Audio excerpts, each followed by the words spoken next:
Coaching gas mining. We'll stop coasting mining. We'll stop coasting mining. We'll stop coasting mining today. Oh, deep in my heart, I do believe we'll stop coasting mining today. We shall overcome. We shall overcome. We shall overcome. We shall overcome today. Oh, deep in my heart, I do believe that we shall overcome today.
Jingle with you. Can you more beat me out there?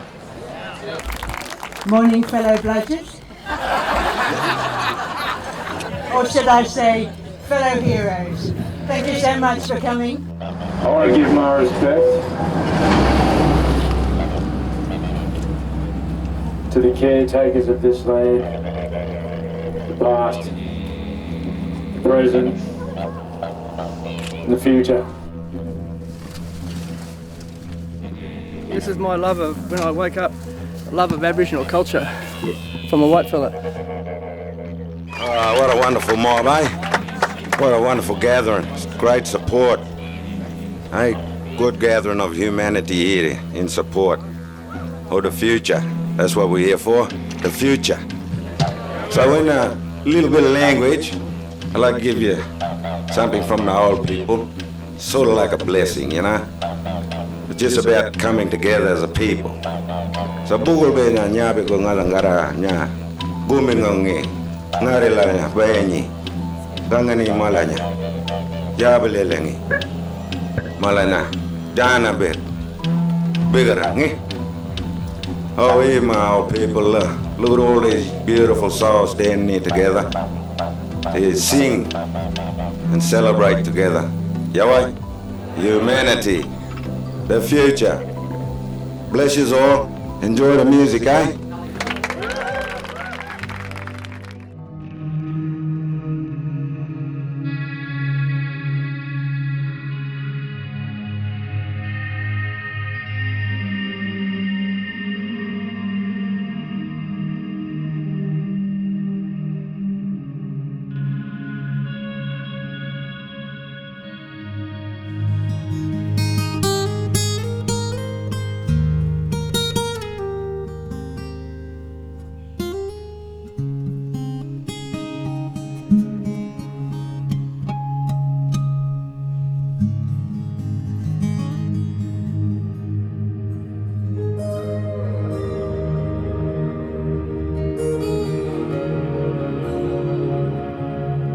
In the summer land, the eternal sun shines the light on everyone, on the good and bad, on the old and the young. It puts a nameless thirst on every tongue.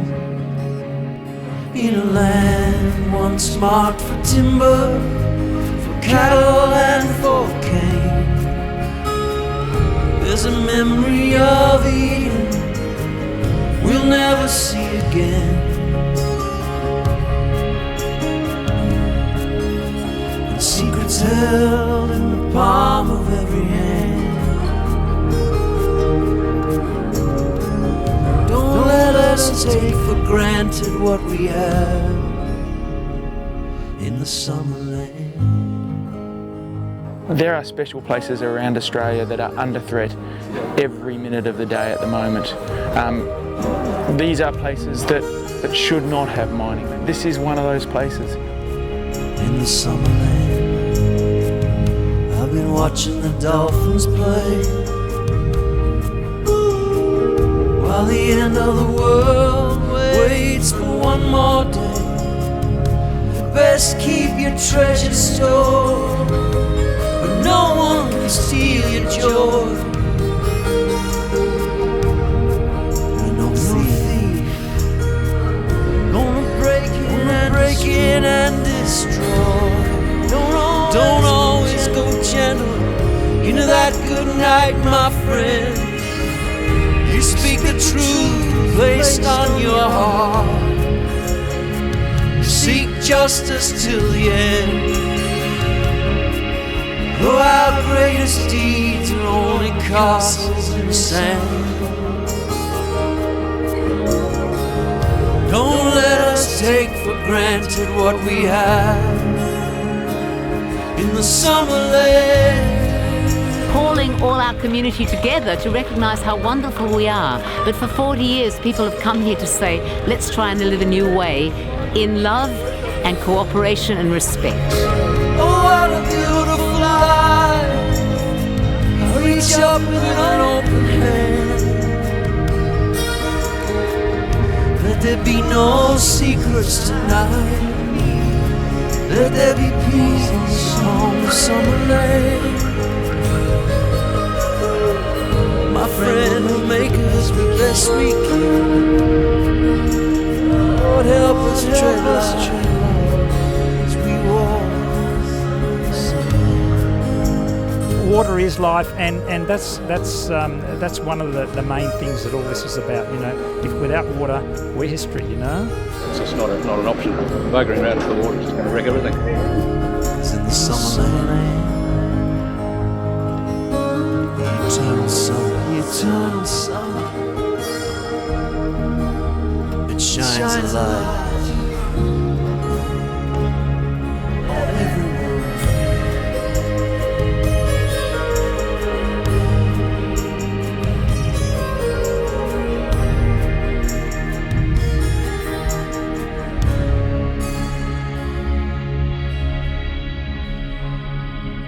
I believe coal seam gas is a disgraceful, dirty business that we don't need. It's just something that people don't want, and it's being forced upon us by greedy government and greedy mining companies who don't give a rat's about the environment. They just want money in the bank, basically. April 2010. Arrow Energy were drilling an exploratory coal seam gas well across the road and hadn't told anybody. I stopped a lollipop man directing traffic and I said, what's going on? He said, gas. It wasn't until Gasland came out that the penny dropped. At first I thought, well, gas, we use it, that's good, and but then we started looking into it, and the more we looked, the more scared we got, and we just got determined that this beautiful valley, which it is a lovely valley, and the water that is here, that you just couldn't risk it, and we had to fight it. All these pictures we've seen over the years from Queensland, southeast Queensland and the United States, where people are lighting the water in their taps and so forth. I mean, the gas companies have always come back with the line, well, no, that's always been the case. It's like the tobacco company saying, you know, smoking doesn't harm your health. I mean, we all know that's rubbish. We have children and we want them to be able to grow up and be able to access the same nature that we can, and to be able to grow things and be able to drink the spring water, and just to know that that's protected for future generations. I think it's so important. Everybody needs to feel that they're not, you know, there's others like them, and not to be isolated and on your own and powerless. We are not going to be divided and conquered. We are standing up for our water, for our future generations, for our air, and for the very integrity of our land.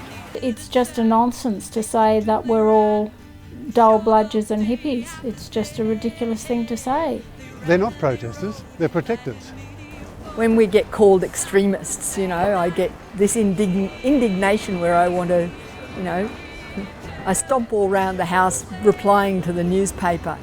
Isn't it extreme to want to inflict heavily industrialised gas fields on populated, beautiful, productive rural areas where people live? They're not listening, and the facts are ridiculously clear, and they're just ignoring it because they don't care. I'm a grandmother, I have 6 grandchildren, and I'm doing this for my grandchildren and your grandchildren too. If they roll out a grid, it's going to be right through all these farms here. Every 850 metres, every kilometre, there's going to be a well, pipes, roads, all that sort of thing. It is a con, and we've exposed it as a con, and not only exposed it as a con, but we've said we're not going to tolerate it coming into our community. It's threatening our whole livelihoods right now, but not just as Australians, but as an international community. I mean, this industry, from my perspective, could destroy civilization as we know it. And besides which, who wants this beautiful area of the Northern Rivers turned into a gas field? I mean, that is just stupid. This is the first caravan trip since the retirement. Retired to fight coal seam gas. This gets in, it's going to be absolute chaos for all of us. It's much bigger than what people are talking about. Last night I was talking to our daughter and my 3-year-old granddaughter got on the phone and she said, "Lock the gate, Grandma." All the communities have said loud and clear, we don't want gas fields here or there. We do not want them anywhere. It doesn't matter what sort of gas it is, the companies want it. They want to take it from our food producing areas, they want to take it from our water catchments, they want to take it from our last natural areas like the Kimberley and Arnhem Land and the pockets of biodiversity that are left on the eastern seaboard like the Pilliga. I'm very worried and concerned that the way we're going with this coal seam gas is in the wrong direction, and it's going to be something which is destructive to this country and to this nation. We've shown through the poll that was held in Lismore, we do not want that activity here. What we are seeing is a failure of democracy before our very eyes. Democracy is about your rights to take part in the democratic process 365 days of the year. We have declared our road a gas field free road. We will not have miners in our valley. This is a human rights issue as far as I'm concerned. They don't give you the answers. It's all lies. Like you ask them what they're putting in the ground. Oh, they can't tell us because it's a secret, but we have to live with that stuff. It's the cumulative impact of what is in that water that is going to bring our water systems, our health and our whole ecosystem undone. When our ecosystem goes, we have got no provision for your concrete jungle left. You're going to see a famine of the likes you've never seen in the world. CSG is symptomatic of a sick society. It's a society that's hooked on energy. It's a society that's hooked on wealth. And it's a society that's hooked on the ability for wealthy individuals to become more wealthy and to take the community wealth and aggregate it and centralise it into individual wealth. And I don't think that the world is going to be able to put up with that for another generation. It's just stupidity. So CSG is something wrong, with them people. So we can change that word of just being cool and sing and gather. CSG, Everybody, doesn't matter which walk of life, doesn't matter which party you vote, doesn't matter how, if you have a high paid job, if you're unemployed, anything between, vast majority, 90% is against coal seam gas because they know the truth. They say this is about jobs and money, but what's more important than your health? Time after time, the Metgasco has completely failed to consider any of the impacts on the local residents. They've completely failed to even notify them in most cases of the drilling operations. They've completely failed to take on board any of the concerns those local people have. And in many cases, for instance out at Dobie's Bight, it has been a nightmare for those people living with Metgasco as their neighbours. Metgasco claims that there's been no issues, but one of my neighbours lit the ground on fire because of gas that was bubbling up out of the ground after they'd sealed the wellhead and buried it. This is the first of what's proposed to be an awful lot of wells. That's the concerning factor. They flew under the radar. No one knew what they were doing. They weren't honest. They weren't truthful. Yeah, the copybook of Metgasco is full of blots. They've got a number of sort of environmental incidents under their belt, which have been well reported by the community. The really big problem for Metgasco is that they have a gas reserve entirely within the Northern Rivers, which is a region which is 90% opposed to this industry, and not just opposed, but highly mobilised against it. I describe Metgasco corporate thugs. They're not doing community consultation. I think standing up against them and declaring areas gas bill free is an essential part of bringing democracy back to this land. We're all definitely against the CSG. We want a bright future for our children. Yeah, that's the main thing. We're all here to look after each other. Our community, we're well known for it, the Northern Rivers. If they get through here, my God, I'll be very worried then because we've such a stance here. Yeah. What's really going on in here is this community, these families, these people, these children, men, women and children are saying no. And when anybody says no to things that go on in their land, everybody must listen. And that's why we're all here in solidarity, because we believe in standing up for country, that all land is sacred, and progress can happen as long as it's at the will of the people and it's not at the detriment of this environment. When the trucks turn up, they will enter the property. And you will be, I'm giving you direction now that you are to move away from this area in order to prevent that breach of the peace, in order to make sure that nobody gets hurt. Okay, that's paramount, and that includes the police officers and everybody here protesting today. If you fail to adhere to that warning, or you commit offences in the process of being moved from the area, you may be arrested. Again, something we don't want, it's a last resort, but we need to clear this area, okay? I don't want anybody getting hurt. So we're going to start dismantling this area here first, okay? So I will allow you just to mill out the front whilst we clear this area, so you will have to move, okay? The officers will ask you and they will warn you that failure to do so is an offence and that you may be arrested. If you then fail to adhere to that warning, then you will be dealt with, okay? So, and then once this area is clear, I'll come back again to give another direction to clear the roadway from obstruction, okay, so the trucks can come in. And you are more than welcome, obviously, to stand either side in a safe place to continue your protests in a peaceful manner, which we are here to protect that right. But once offences are committed, then we have to take action. Okay, we're here to do a job. You're here to have your protest, and Metgasco are there to conduct their business. Okay. If anyone has any questions, please direct them to your liaison officers. It's been quite useful talking to them today. And please, I implore you to use common sense and not to get in harm's way. I don't want to see anybody get hurt, anybody at all, both in uniform and out of uniform. Thank you.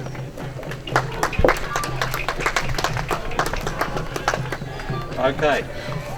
Luke. Money is being made over the health and well-being of people's lives. I'd rather die poor than give up the rights to fresh air, clean water, and a safe country. Because that's the richness, truly, of a man. Mining companies come to town. They're here to take the gas out of the ground and drain the water till the country's dry. They're here to poison the well and set fire to the sky. Stomp the ground. Yeah, stomp the ground. Bring the energy that is here. How can I be silent watching this go down? It's a big money invasion of our people and our town. Is this still Australia that we're living in? Friends, this is a crime, this is a curse, this is a sin. It's the mighty dollar, it's high and mighty, but the corporate profit is not the almighty. Leave it in the ground, leave it in the ground.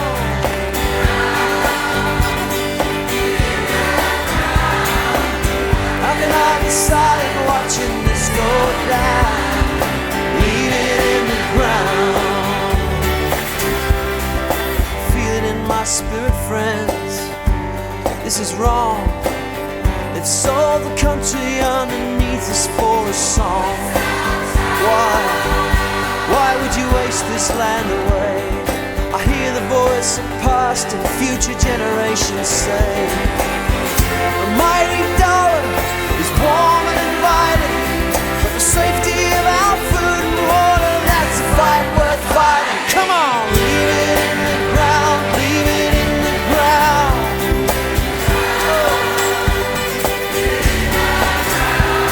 How can we be silent watching this go down?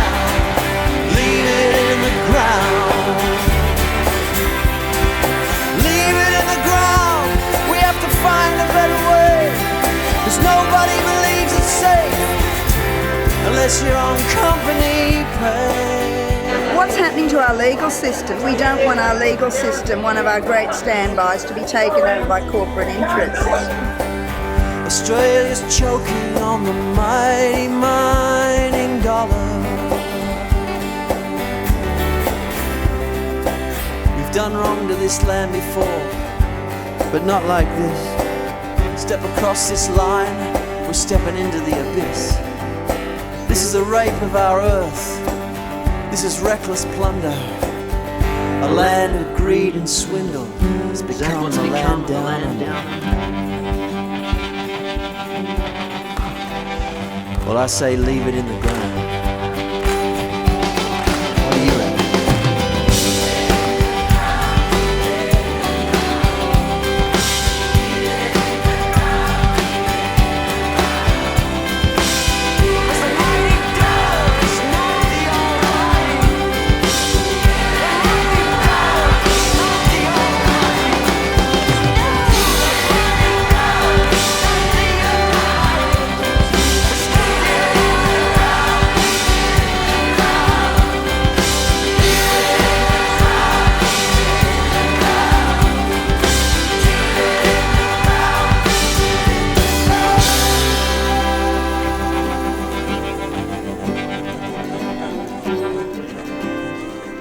So leave it in the ground, leave it in the ground. Leave it in the ground, leave it in the ground. 'Cause the mighty dollar is not the almighty. The mighty dollar is not the almighty.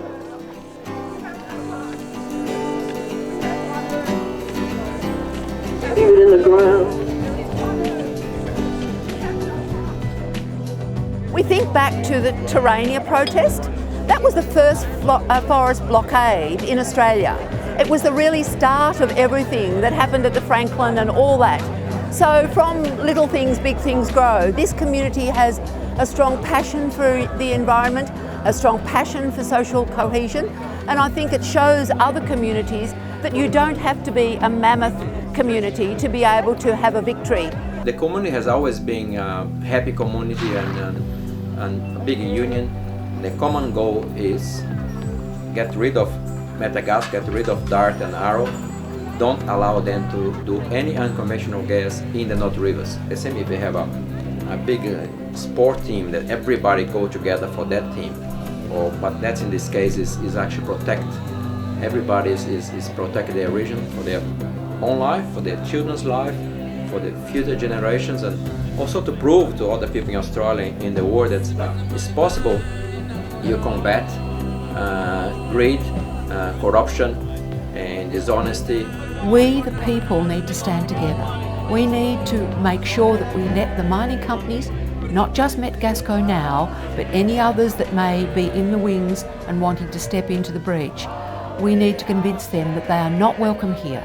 This industry does not go in the Northern Rivers. Lismore has a conscience. It has a university, it has a very large health sector, it has a very high level of education and awareness. It also has a very high level of spiritual awareness.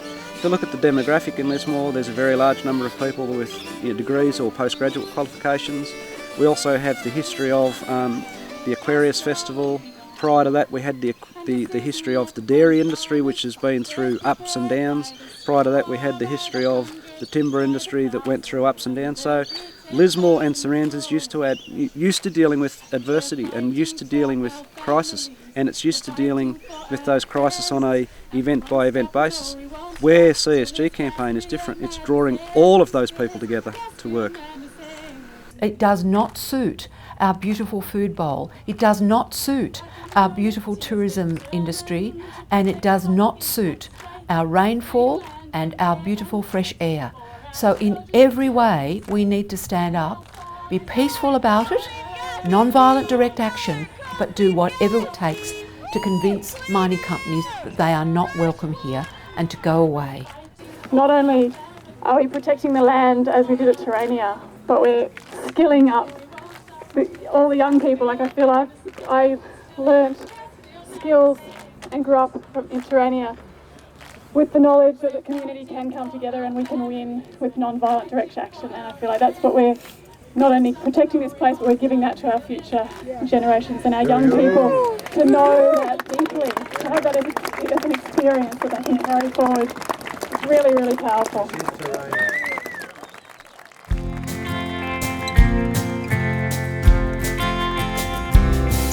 Well, I'm driving home along the North Coast shore. Home sweet home to Lismore, where life's a simple luxury for a Lismore girl and me.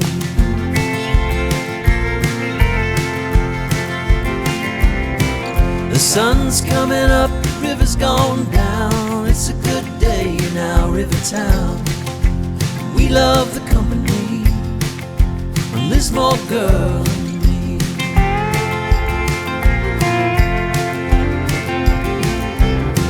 Where two rivers meet, that's Lismore town. That's where our hearts beat. And I've seen a rainbow in the sky, shine its color over you and I. Every time they try, we're going to be there. Well, they used to love the sea, do you know?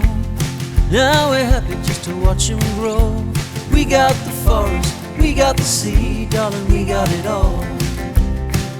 Living gas free. So if you're looking for me around Lismore, try the coffee shop or the music store. That's probably where I'll be with my friends, holding up a cafe economy. Yeah. Where two rivers meet,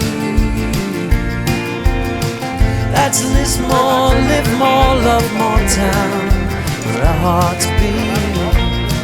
And I've seen the rainbow in the sky, shine its color over you and I.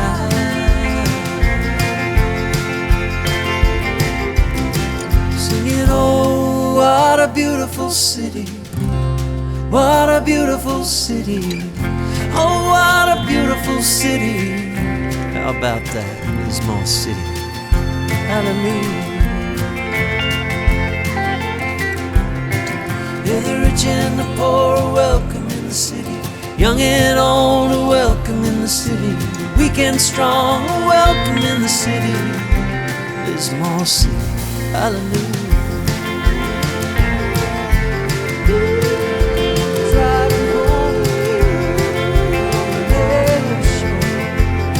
More girl than me.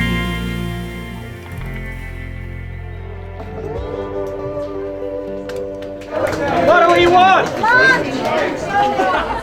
Our strength is our diversity and our ability to organise. One of the good things about this coal seam gas battle is that it's bringing people together. This is people power at work. This is the thing that governments can't stop. I'm sure they try to, but when people get sick of something such as this, they come together. No matter whether you're a hippie, a feral, a farmer, it doesn't matter, it affects all of us. One of the most exciting things I've found about this particular movement is not only the breadth of it, with all types of people from all different walks of life and left and right and beyond, outside the spectrum, but the depth of it as well. Because there was a period in my earlier life when there was a lot of activism around forests when I was about 20, and then there were a couple of decades when I thought, where are the young people? They're not here, they're not active. And this movement has brought them back in, so we've got tremendous depth now of the youngest kids up to the oldies like me and beyond me, the 80-year-olds. As an older person, you're really moving to the edge all the time. The older you get, the more you're pushed out of social life. But this was the opposite. We were attracted in by calling our name.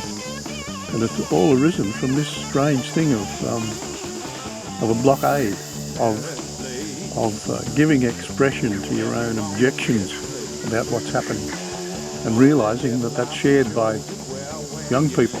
Some of us are getting a little long in the tooth, and we're going to need replacing on the front line before too long. We'll stand with you as long as we can, and then we'll bring our walkers up. Have you got anything for old age? Vitamin C. Vitamin C! Lovely. There shouldn't be a presumption that it'll be all right on the day, because if it's not, they walk away and we put up with the impacts. 30 years ago, this waterhole, people went fishing with dynamite in it, killed every living organism in it, and people wanted to kill them over it. That was an overnight issue. Next flood, new organisms come. If you frack the land, you kill the organisms and it continuously keeps killing them. We've learnt through stupid stuff we've done. I think people must protect their right to clean water, their right to clean air, their right to raise healthy children in a healthy environment. If we considered the whole as being an ecological system, activists and social movements are the immune system of that body. I think it's an amazing word, active. Who doesn't want to be active? It's living its life, and being an activist means you're getting out there and you're doing things. We've come to a point in our history where in the struggle against sort of greedy corporations and corrupt politicians, where the people have said, we've had enough of this, and that we're going to do something about it. Now, where is better than the Northern Rivers to stand up and say that? For the first time in history, the gas mining industry is trying to establish gas fields in an area where the people are awake and are alert and are determined. You know, a lot of people think being Christ-like is being wimpy or spineless. You know, what we need to remember is sometimes it's going to mean you're going to turn some tables over. Thomas doesn't come out. Sometimes he walks past and has to run the gauntlet of the nanas. You think he's scared of the nanas? I think he's a little bit scared of the nanas. Does he have reason to be? He does. The government and the mining companies will make every effort at the beginning of this campaign to prove that our resistance is futile. They'll make every effort, they'll pour any amount of resources into going ahead regardless of our resistance to try to dispirit us. The most important thing we can do is be persistent as a social movement. I've studied social movements, and persistent social movements win. They always do. Their whole future is hanging in the balance, and it's up to us to stop it, every single person. It's all about protection. We're here to protect this land, we're here to protect our water, we're here to protect our community. The CSG Free Community Strategies actually capitalises one of the things that the Northern Rivers is renowned for, and that is community capacity to join hands. The strength of the CSG Free Community Strategy is that it's community. It's about individuals assisting other individuals to take collective action. This is all about conversations around unconventional gas happening in the community, especially when those people have all voted, 93% of them have voted that they don't want gas fields on their roads and lands.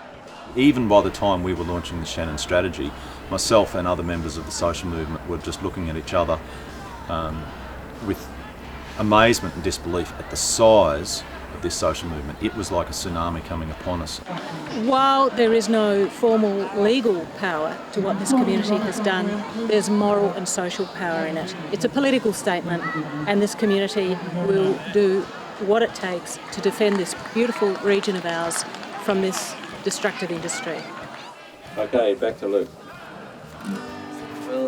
We'll do the one that I was inspired to write after the 7,000 people walked around Lismore, yeah? There was a trickle, became a river. In the Northern River Sea. Hear us, can you hear us? Will you hear us? Hear us, hear us. Can you hear us? Will you hear us? We just have to put on our stilts, put on our happy faces, wear our pink hair, that's lovely pink hair, and protest through confusing them with our joy.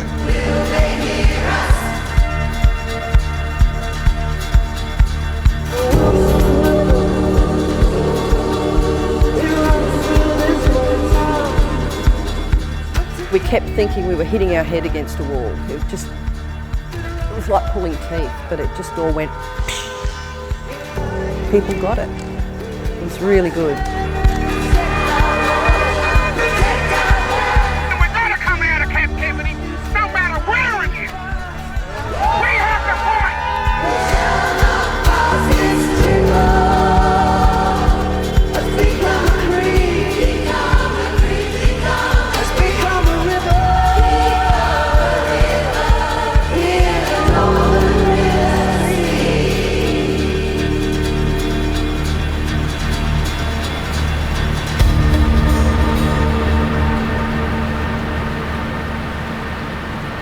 what's happened in Tara. It's just destroyed the place, it's destroyed people's lives, their property, their health more importantly. What really disturbed me was that there seemed to be neurological symptoms, and these were neurological symptoms particularly in children, things like tingling in the fingers and numbness. And that could be explained away in adults. You know, they might have carpal tunnel or they might have a problem with their neck. But when you're getting little kids waking up in the middle of the night without language to express what's wrong with them, but when they scream for water and then dip their fingers in it, then there's an issue. When you got children who are saying that they've got ants in their hands and showing their mum when there's nothing to see, then that's a problem. And I always talk to people about common sense. Common sense tells me we weren't sick. Coal seam gas rolls into our area, we are sick. If it was just us, I'd say, well, what have we done wrong? But it's not just us, it's people all through the area report exactly the same thing. You know, they come in, they take over, they do what they want, they demand, they bully. Most of the district is for sale, actually. If it gets progressively worse, we'll have to just pack up and walk out. If you mess with the water, there will be no living on this continent.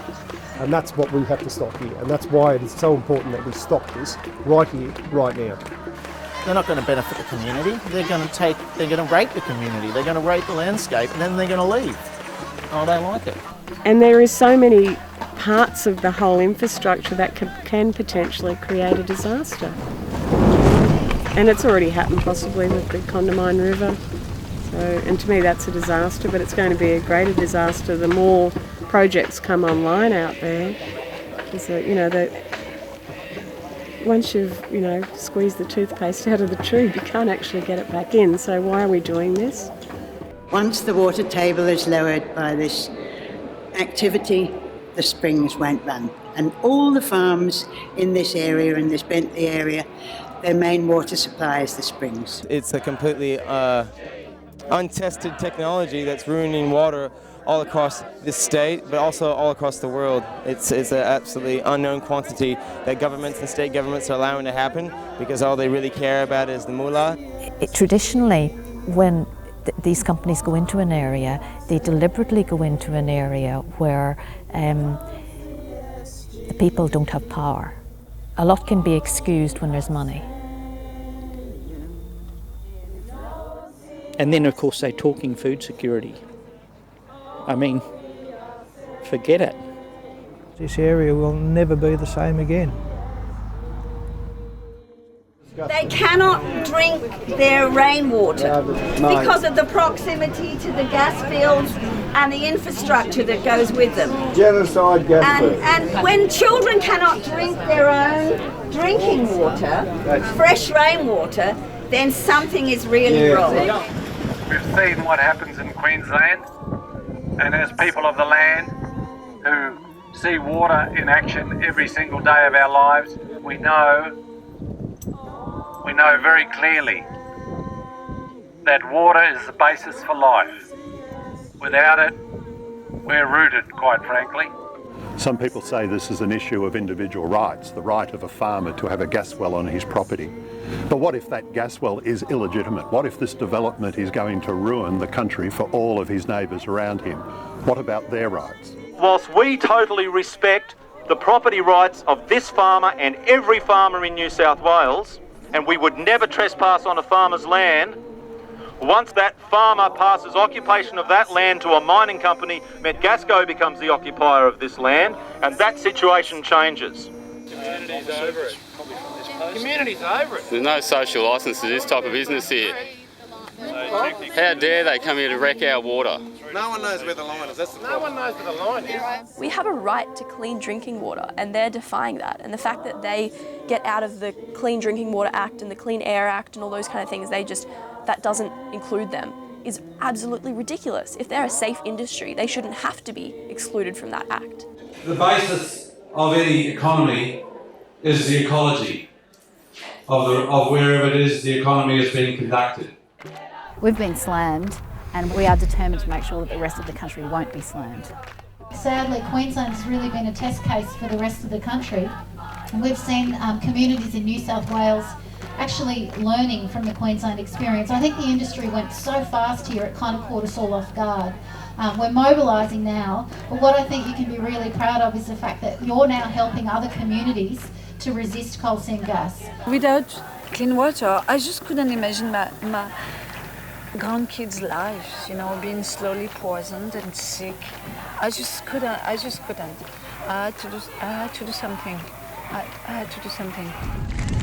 Mankind has no future. If we keep on this path, mankind can't have a future. It's not possible. There is no future. There is no future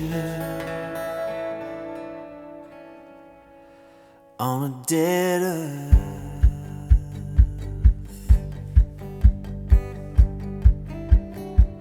I see that shadow high on the horizon. The plague is coming. The temperature is rising. My heart is beating. My thoughts are racing. And I can't stop this feeling. The future is racing. And there is no reason. There is no reason. It's high tide and open season to destroy this land of its worth. Open up your eyes. It's hard truth or comfortable lies.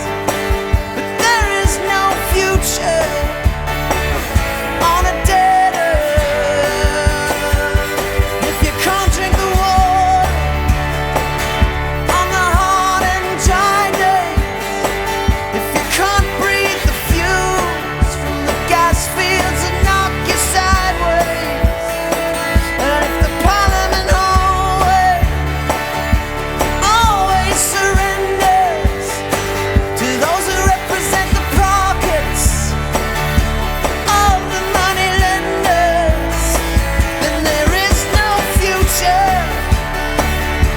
There is no future. There is no future on a dead earth. No matter where you live, no matter how you grow, no matter where you turn, you can't escape what you know.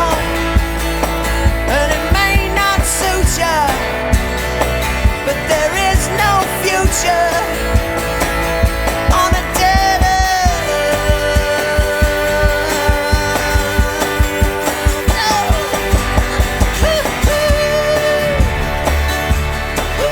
This is not your future anymore. This is mine. This is Enid's. This is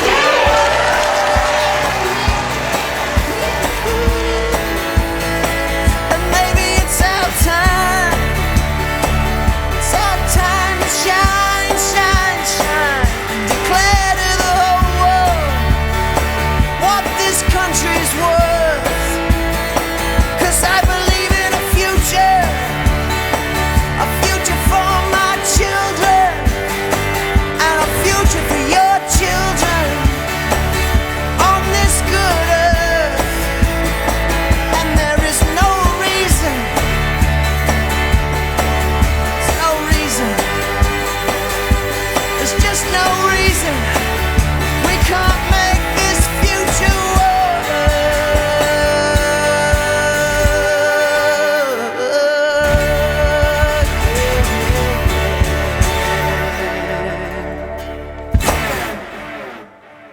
Actions like this will continue until the New South Wales government stands up and represents the people and declares our region gas field free.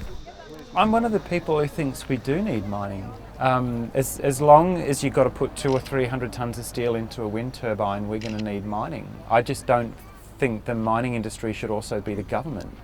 I think it's the coal mining industry versus the community. It's the gas industry versus the community. These two things can't coexist on a planet that's getting cooked. Some awful thing is infiltrated into our political system, and it indicates that the power of ordinary people is taken away. We have a nitwit, an arrogant nitwit who represents us in Parliament, and so do all the other electors. It's not just a matter of coal seam gas or irresponsible mining, it's also a matter of democracy.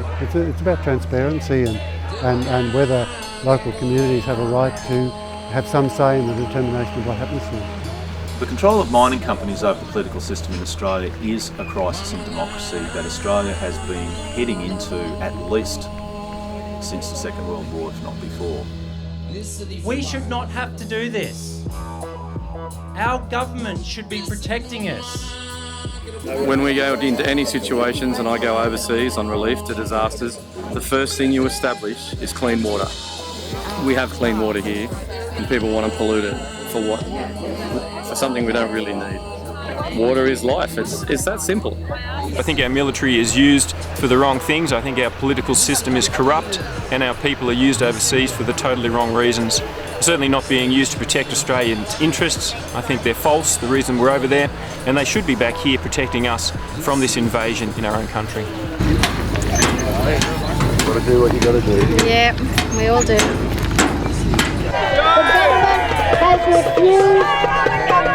The government has refused to order a moratorium.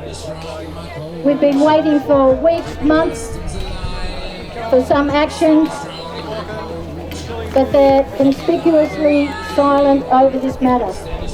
Shame on the government.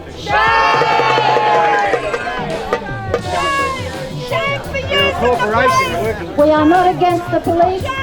We are not even against Metgasco. They are doing business. They have been allowed to do business.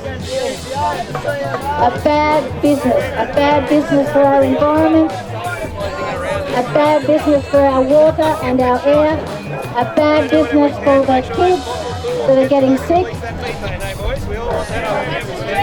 Water in the future! I think they're forgetting that we all are voters. 6 degrees. Shame on Julia! Shame on all governments who are remaining silent over this issue. The political cost of committing overwhelming police force to suppress communities who quite clearly in their vast overwhelming majority do not want this industry imposed on them, the political cost is enormous. This is a historic failure of the New South Wales government not to listen to the people of its region. They've sold us out to the vested interests of a small minority of miners.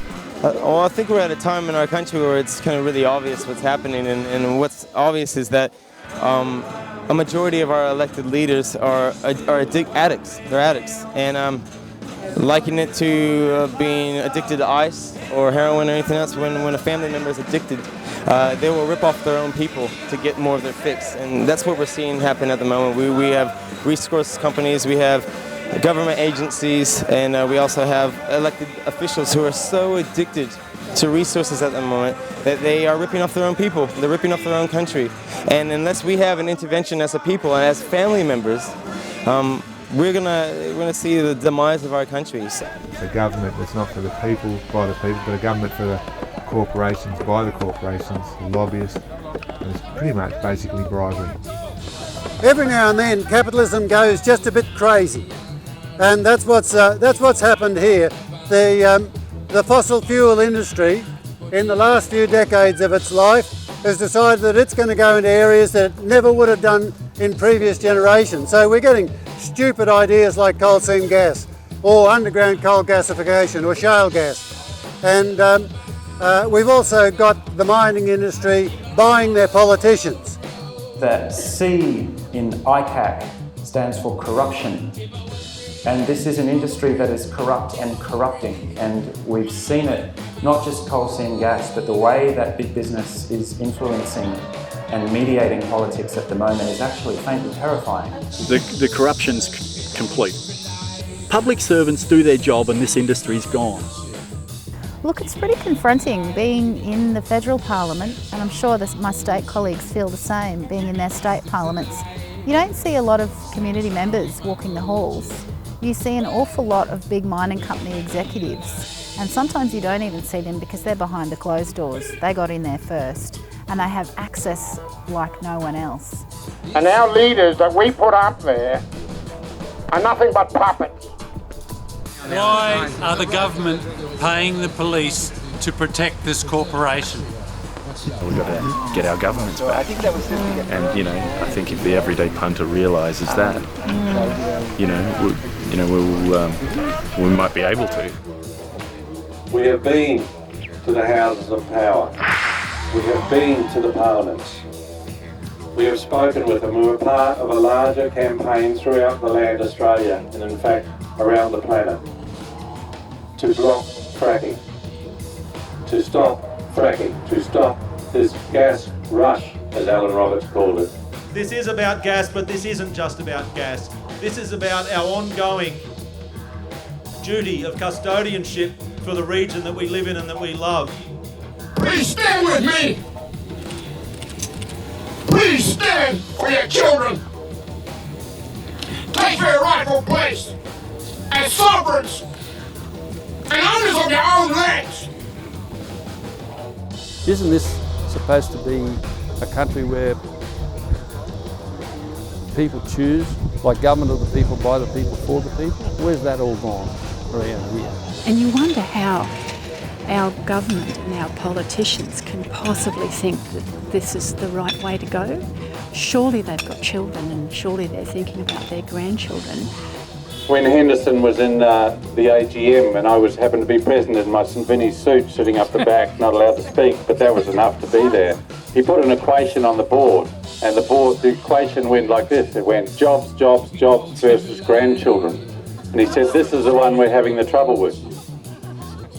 There are people in this country who aren't working on our behalf, and they know it. Now, we all need the mighty dollar, right? But we're saying, let's not sell ourselves too cheap. You know, short-term political agendas need to be replaced by long-term sustainability. I think it was Tony Abbott, not sure, one of those politicians, a couple of weeks ago called people like us un-Australian. Un-Australian. It's a perversion of being Australian if you think that it's okay to have a shale oil rig with inside an Uluru. How do you get through to people like that who only see the money?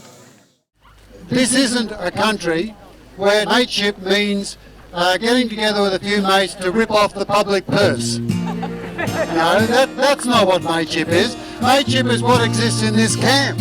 So you're a strong man. Nobody gets in your way. You make your own plan. Nobody tells you what to think or what to say. But they say if you can't beat them, you might as well join them. Just keep your head down, toe the company line, and everything will be just fine. What a sorry state. Tell me, how far have we come since 1788? Advance Australia where you lose your conscience there. And if you think she'll be alright, mate, we're in a sorry state. We need to decontaminate democracy. John's a smart man. He knows what's coming our way, but he's working for the man. He's gotta watch his step, he's got a family and bills to pay. They say, Jono, you can't change him, so you might as well join him. If that's the way the story goes, we'll just pretend nobody knows we're in a sorry state. Somebody sold the country off, it's already too late. The devil's doing the rounds in our regional towns, and all people want to know is the interest rate. What a sorry state. Children would learn a lot more in a week here than they probably would in 5 years of high school about Australian politics. So if you can't beat them, might as well join them. Might as well lie down and surrender and go back to sleep. Yeah, with the seeds we sown today, we shall surely reap tomorrow. Nobody owns this land, it's from the children we borrow. Greed is the biggest problem we got in this country today, and corruption through greed is what our political system is all about. It's just insanity. They've just sold out completely, and they ought to be ashamed of themselves. Wake up, Australia, when they say that you can't beat them, you don't have to believe them. When they say you can't beat them, you don't have to believe them. For too long, people generally have been very cynical about politicians and taken their eye off the ball.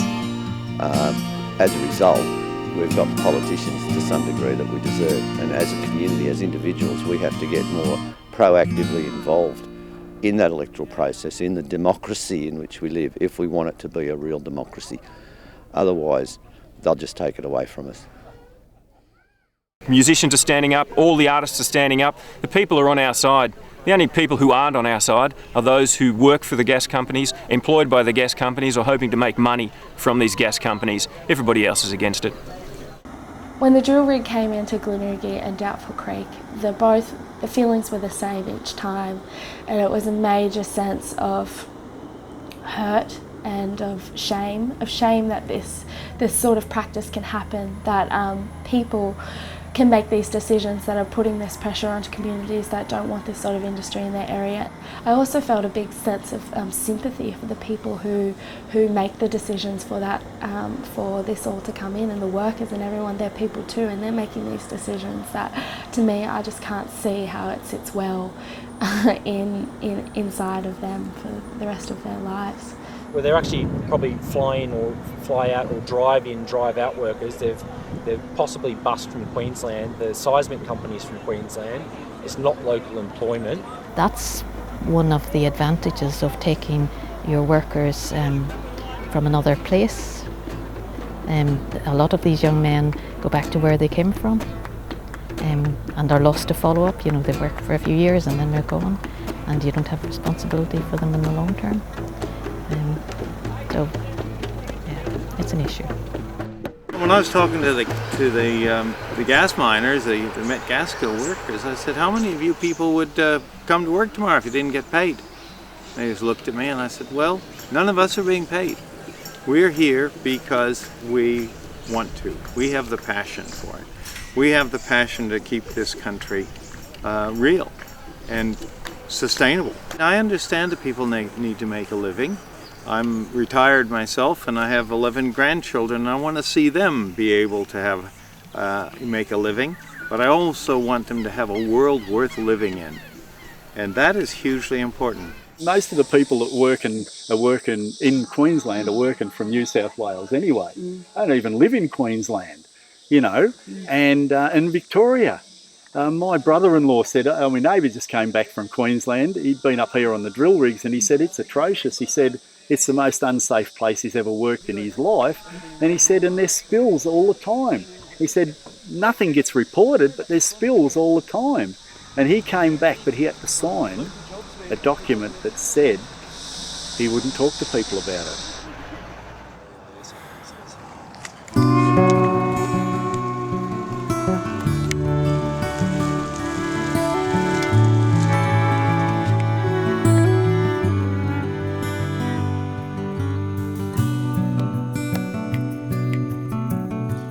Sunburns hard on his caravan roof.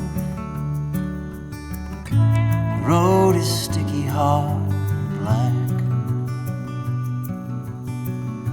For months he's been away now, working so hard. His wife says she doesn't want him back. Does the best he can to see the children. drives a lonely highway 8 hours long.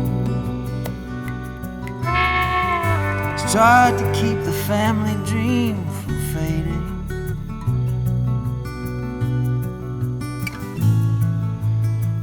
It's already gone. He packs the tools in the truck. The evening sun falls to the ground. Inside the Grand Hotel, he sets himself up. Throws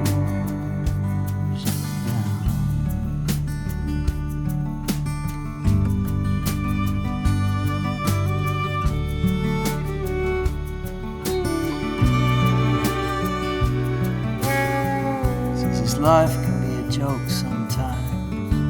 It's funny. But if he laughs right now, he'll fall apart. Says you only feel so much, then you feel nothing. Nothing but the lead in your heart.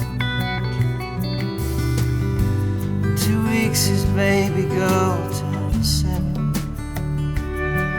Gonna buy her something pretty, something.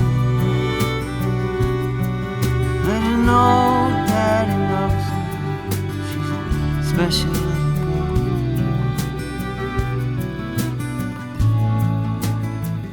You pay any price. He packs the tools in the truck. Shadows grow tall across town. Inside the Grand Hotel, he sets himself up. Throws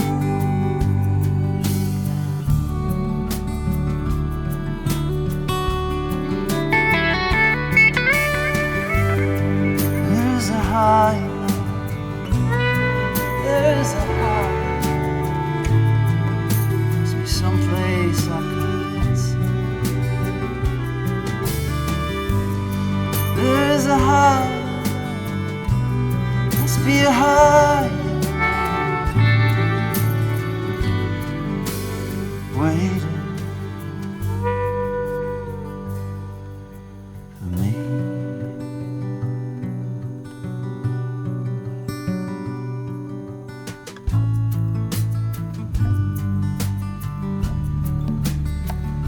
It's very important that everyone remember that the police and the mining workers are not to be attacked in this. We've got an industry full of people who are drones. They're hypnotised. Okay, we've got to wake them up. We don't got to slam them up. Wake them up gently. Wake them up with love. Speak your truth with love and speak the truth with honesty. Let's not be radical about anything. This is non-violent direct action. This is the highest standard of democracy we could possibly have. The way we've conducted ourselves, the way we were prepared for no violence. Yet the system, who are supposed to be morally uncorrupt, come at us with riot police. And to those of you in camp reporting directly to the police, please say this, that when and if you close the road, there will be people stopping wherever they are on the side of the road and camping there, and that way this, whatever we have here in the central at ground zero, becomes extended like a large mandala, like a spider's web along the Nimbin Road, the Tioga Road, the North and South Road, and the Lismore Road. Home is where the heart is, and my heart's in the kitchen today.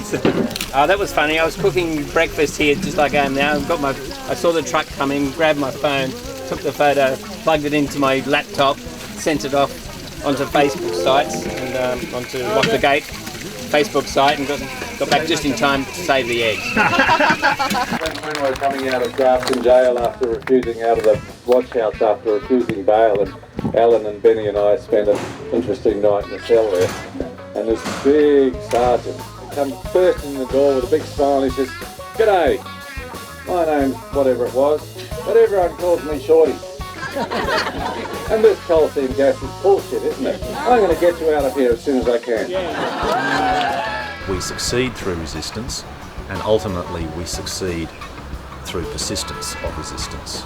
This community is not going to react through the shock and awe of seeing all these police and become afraid of what's going on.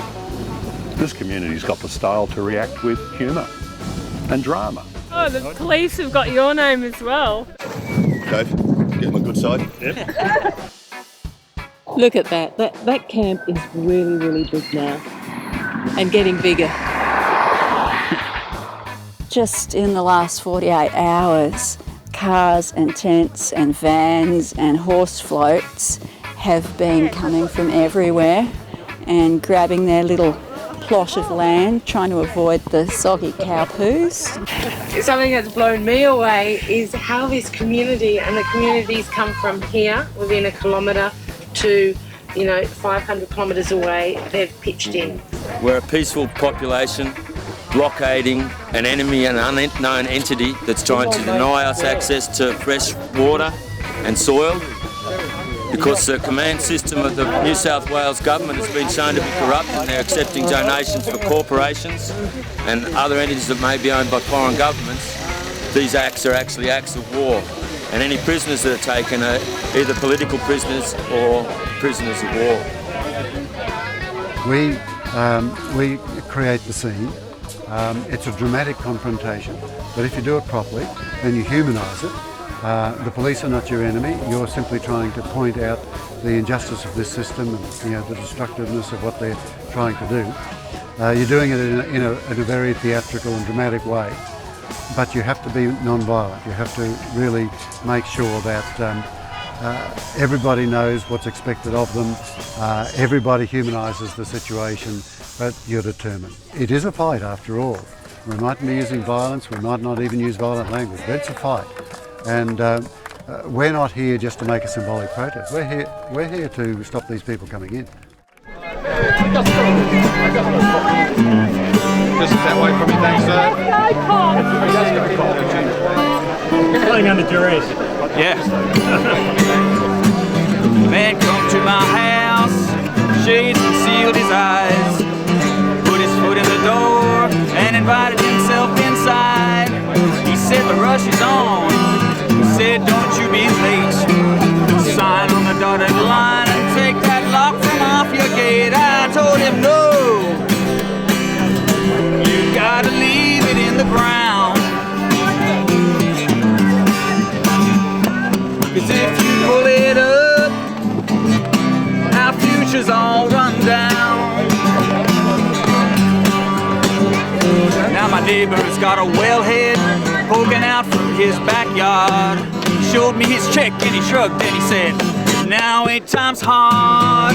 We can't drink the water, no footage to breathe. The only right we've got's the right to die upon our knees. I told him no.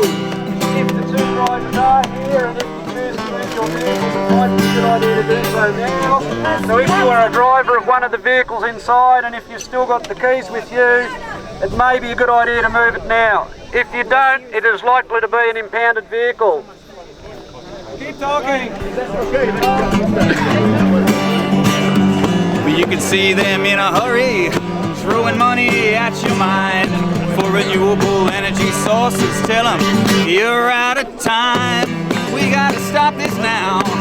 Tomorrow's gonna be too late.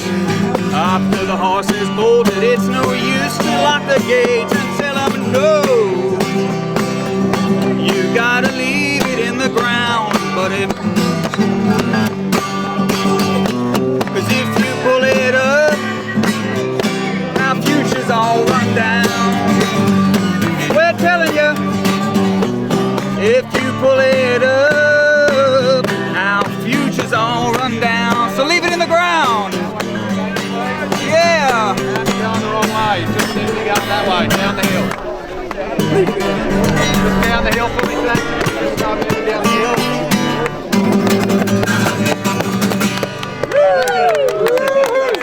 Excellent. Quite take them that way. Start playing and walk that way. Thanks. Well, unfortunately, I have someone else I have to listen to because they pay the bill. It's feeling like, yeah, we're not the minority anymore.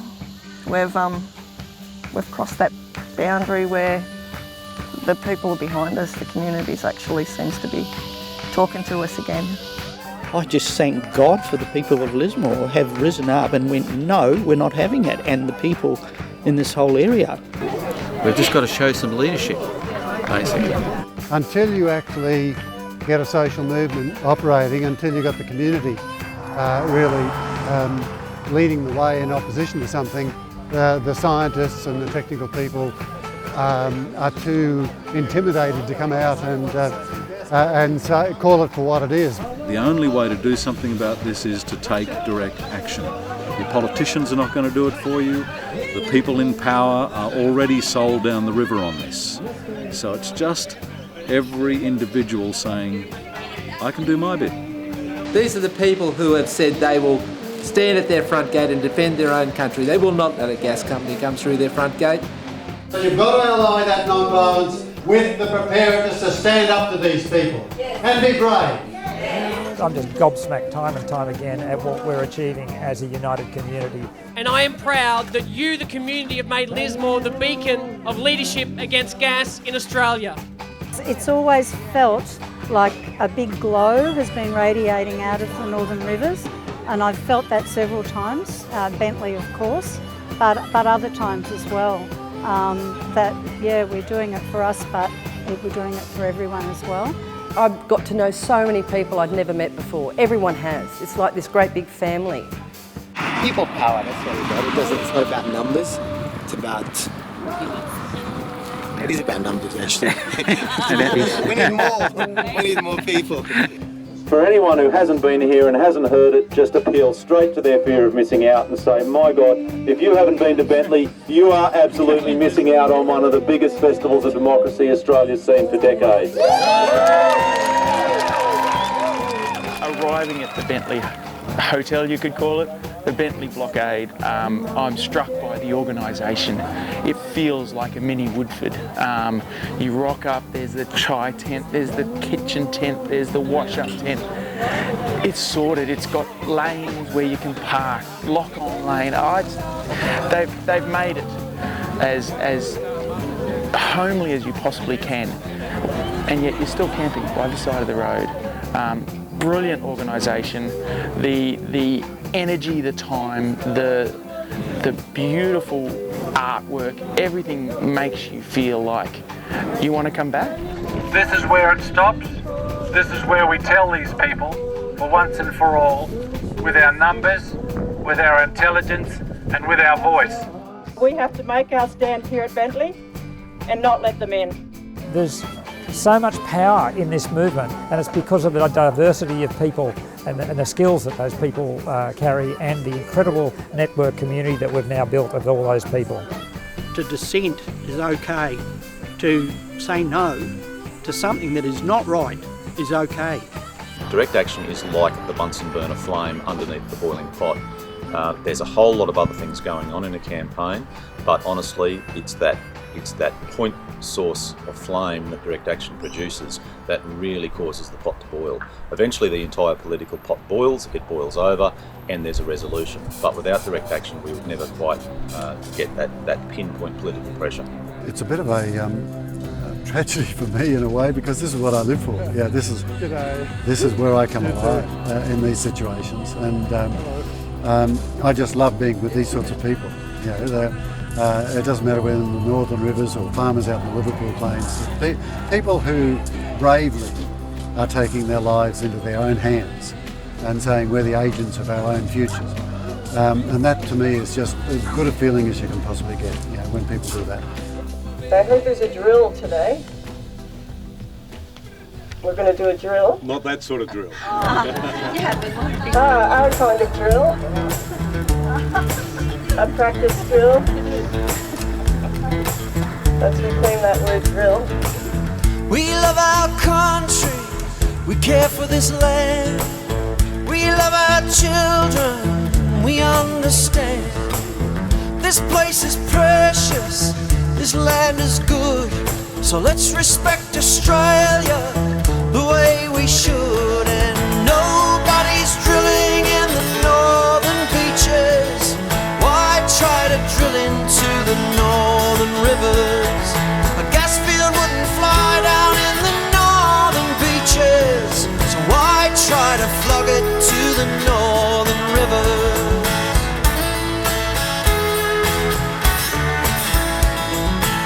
Wake up, Australia, we're being played by thieves and gamblers and the plans they made.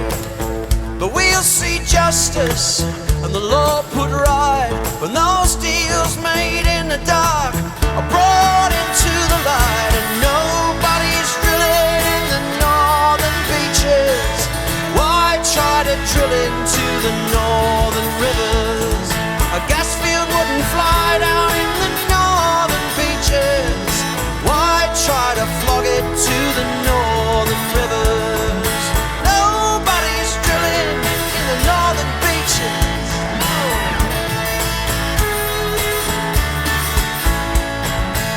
So if you love your country, if you care for this land, if you love your children, if you understand, this place is precious, this land is good. It's time we respect Australia the way we should.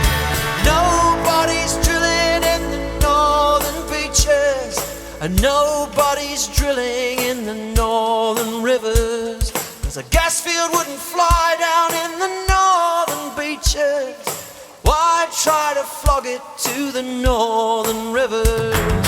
Nobody's drilling in the northern beaches, and nobody's drilling in the northern rivers.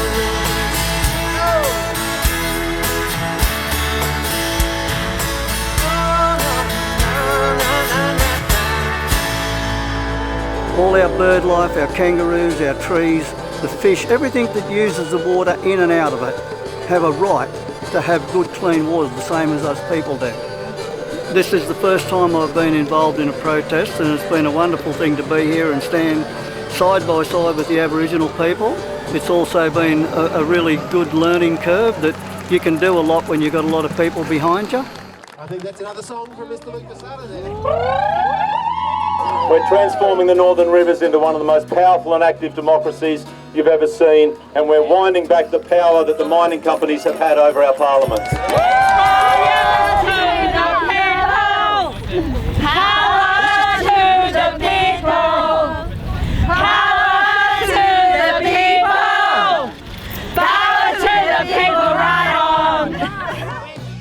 You can get personal strength by a kind of brotherhood, sisterhood, or a link with other people.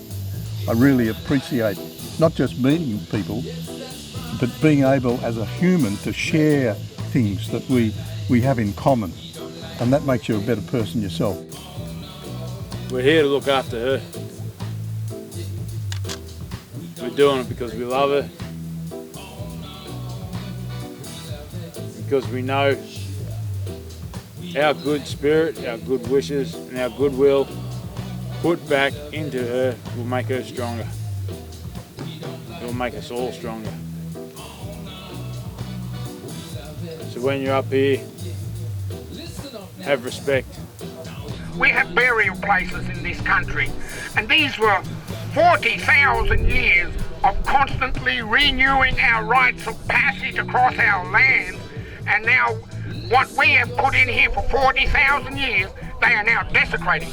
You kill the land, you're killing us as a people. We have no place. This is the truth of what's going on here. We are tired of being looked down as the criminals in our own country. Now enough's enough. This is a criminal act against all in this country. That is a criminal act, and we see it as such. We see it as such, a criminal act, breaking the true law of the land. Let there be no harm to anyone on it. And if the police do close the roads, as they've said they will, under certain powers, then we will be able to make our voice heard And as the national and international media fly over this historic event, and it is truly historic and historic, that so many people are ready to put down their daily lives, the important stuff where they need to be getting on with things, and come here to say, we will not let you do this. No means no. There's a hell of a lot riding on the few people holding this camp, you know. The rest of Australia's watching us, more than Australia. The people united will sometimes win and sometimes lose.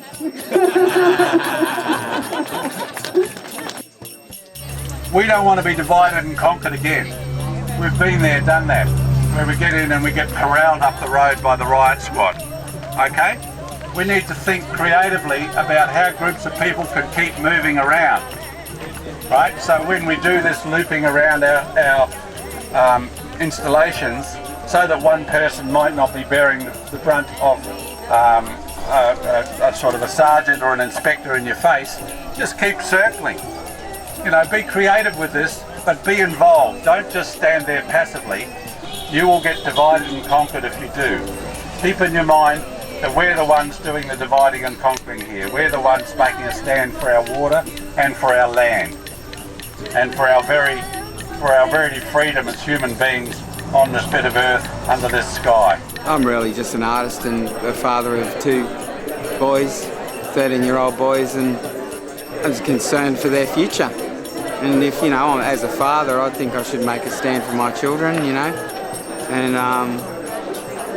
my little mates, and I don't want to see them go into some sort of Terminator-style wasteland to grow up in with no water and, you know, no life.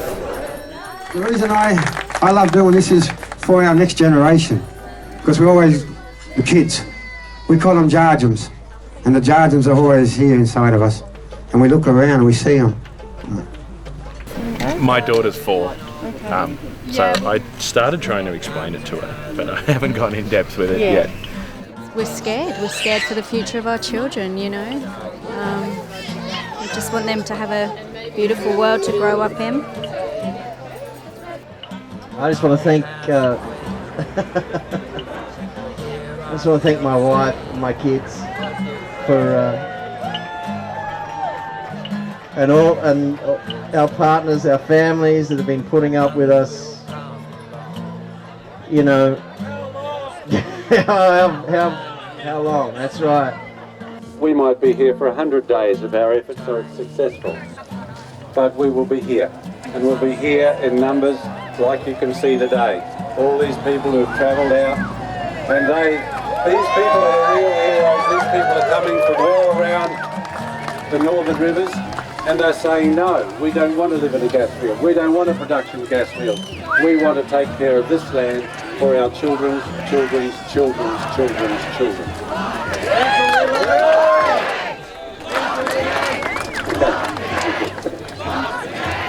It takes ridiculous amounts of time to be involved in all of this. It's all these people here who have jobs and lives and things they could be doing productively, and instead they're here having to be defensive rather than productive. It's just a stupid waste of everybody's energy. Everyone in the community has experienced a loss of some sort, whether it be financially, emotionally, or physically. Selena's over my shoulder. These companies really rely on the fact that many people won't, without this kind of work that these volunteers are doing, you know, taking time out of their own lives and trying to educate people and spread awareness, they're really relying on the fact that the majority of the population won't understand what the process is or the damage that it causes until after the contracts have all been signed. Oh, Misty Mystery, won't you sail on back to the sea? Sometimes in my heart, wonder does your heart miss me? This road that I'm on, take me far from my home. Without you So you're an activist then? According to Mr. Stoner, I am. You're an extremist, aren't you? He reckons I'm an extremist, yeah. I've seen a lot of activists in my time that burn out. I've seen people come and go, come into a cause really strongly, say for 2 years or a year or something, give it all and give it their all, and then burn out, and then they're not involved. I do not consider my children collateral damage. How about they come out here, out to Tara, and live in the gas bed? I know I'm getting on, but my heart just don't feel right. And there's dust on the wind, could be from anywhere I've been without you. There's dust on the wind, could be from anywhere I've been without you. I think the love that binds us to the places that we live and the places that define us is as deep as the love we share for our children and for our partners and for our mothers and our fathers and our sisters and our brothers. It's the same thing, yeah? One of the things that's very, very important for the personal survival, mentally and spiritually, of an activist is to be able to internally accept the conditions they're facing so that they can actually use the energy for resistance in external resistance. I think it's important that we pace ourselves, that we don't try to go to everything, and you cannot possibly go to every meeting, every event, every blockade. You just have to take care of yourself psychologically, do what you can, because there are other parts to your life too. There are children, grandchildren. A lot of people, despite what some who write into the papers would have us believe, a lot of protesters actually have jobs. Living in these conditions are really hard, so when people say, get a job, this is one of the hardest jobs that anyone is going to have, is standing up for the environment, because it isn't a 9-to-5 job. Your whole entire energy, your emotions, your physicality is pushed to the absolute limits, and it's definitely one of the hardest jobs I've ever had, but definitely the most passionate one. And I still work, but this is my rent for being on the planet, We are rare and endangered species. Very much so. They've been juggling their jobs, their families, all their responsibilities to be here a significant part of the time, and it's not comfortable. Sleeping on the ground. There's always a silver lining to any destruction. Like major bushfires bring people together, natural disasters bring people together, and it's the force of the community and the power of the community and people that make life worth living on this planet. After 2,500 people at Murwillumbah in 2011, 7,000 at Lismore in May 2012, 6,000 at Murwillumbah in October 2012. The locking up the communities, over 90%, 95+%, community after community after community across the northern rivers. Where did they decide to come and drill? 10 minutes out of Lismore. Go figure. Big mistake. Go figure. And thank you for bringing your non-violence here, your calmness, your music, your sense of tolerance of each other. It's quite an amazing event, this. It looks like Woodstock, even right down to the mud. What's going to happen tomorrow, if they bring those trucks in, is going to be a major turning point in the history of this state and this country. This is quite amazing. 2,000 people, many of whom are prepared to go and get arrested. So look after each other. Follow the rules of non-violence as assiduously as you can. Remember the important role that you're playing in the history of this country over the next couple of decades. And good luck tomorrow. And if you don't want to be arrested, don't get too close to me. Thank you. So this community here at Bentley is joined by communities across the length and breadth of this country who do not want their homes, their land, their beautiful rural landscapes turned into gas fields. And so I would just like to communicate to people here today that I'm getting inundated with messages and emails from people across the length and breadth of Australia who are watching what's going on here, who are taking huge inspiration and huge encouragement from what is going on here. So I would like to say to all of you, thank you for being here, and that we are sending a message to government that this is what communities can do when they come together. And just like the people at Eureka Stockade fought for a democratic, Republican Australia, so our movement is fighting for a far more democratic Australia and a sustainable Australia. And no one got shot here. well, no one got shot here because this is a non-violent Eureka. Lock the gate. I do want to really acknowledge the people that have been here on this land, on that land, for months. I really want to acknowledge those people that have slept up there, that have camped up there, that have not showered, that have eaten up there, that have worked up there, that have put their hearts and their souls into defending those gates so that our community can be defended. They are the ones who owe this to. So let's hear it to the Simmers! Thank you!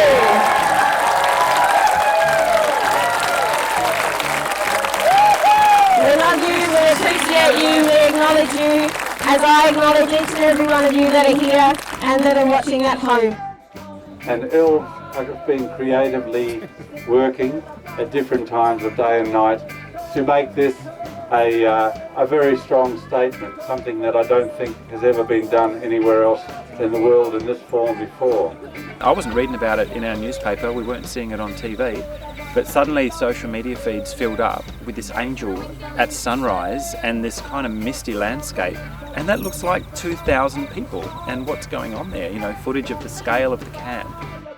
So it's like 1, 2, 3, 4, 5, 6, 7, 8 people can be locked in this device. My name is Maha, and I've been here for a month now to protect this land. I'm willing to put myself in this situation just to protect our new generation. Will you show up? Will you show up? You coming or what?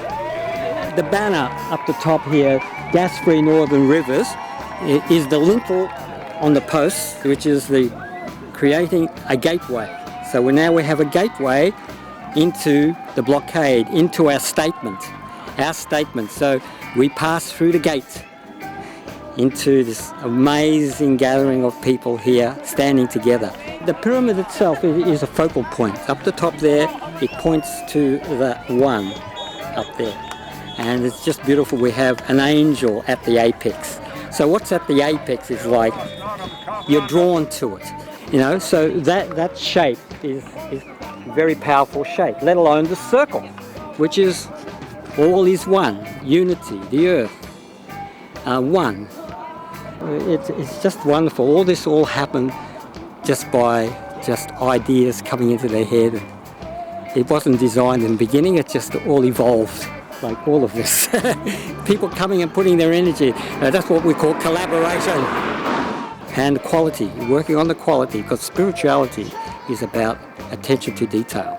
The key moment for me, I think, was that we had that delegation come down with Ian, the locals here, come into Parliament, and Jan and I, all we did was let the people into the Parliament.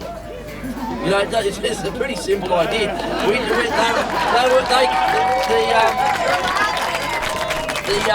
The security and the politicians were saying there's an unescorted delegation in Parliament. Can someone go and get them? And we thought, who's that? It must be like, there must be some militants in there. And it wasn't. It was just the Bentley delegation down in the cafeteria, just chewing the ear off everyone that came in and telling the politicians that they've been very naughty boys.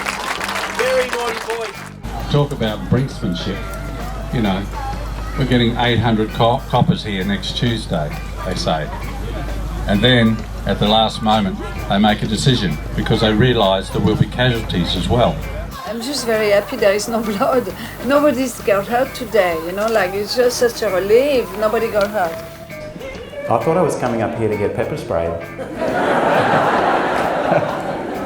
And I guess the pepper spray is off. Here we all are, and the police are not coming. This is a community that knows that the state was about to pour down extreme violence on them. Not the local cops with their relationships, but stormtroopers from, riot police from Sydney who are trained in dispersing people violently. That and all that did was brought more people to camp.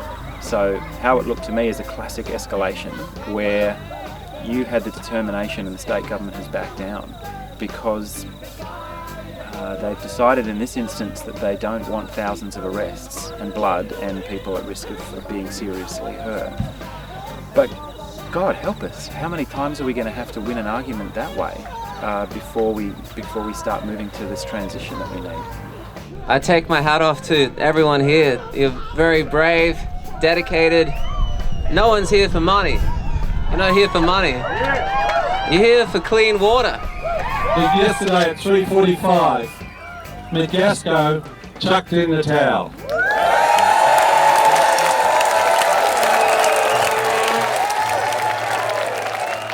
Can you hear me?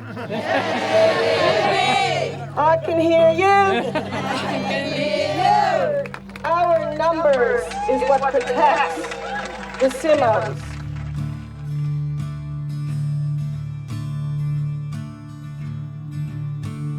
Let's walk gently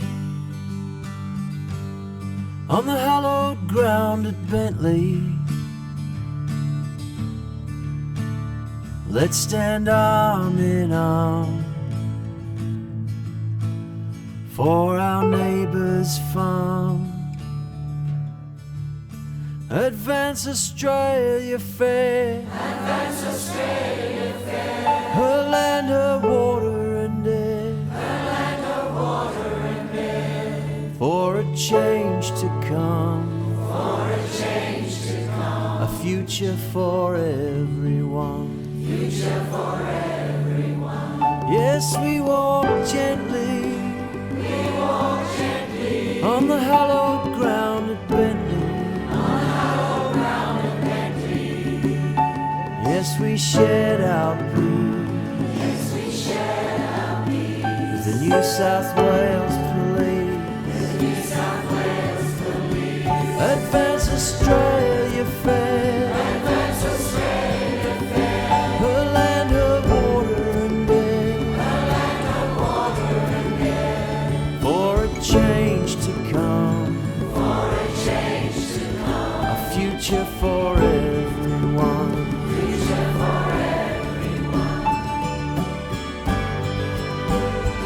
Great moment for democracy. This will resound around the planet.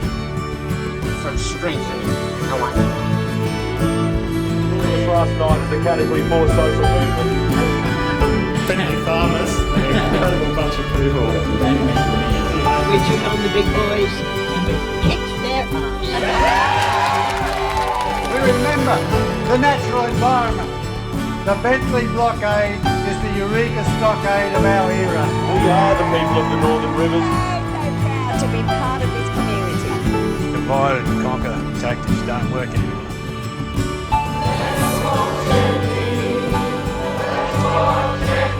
On the hallowed ground at Bentley. We're one mob.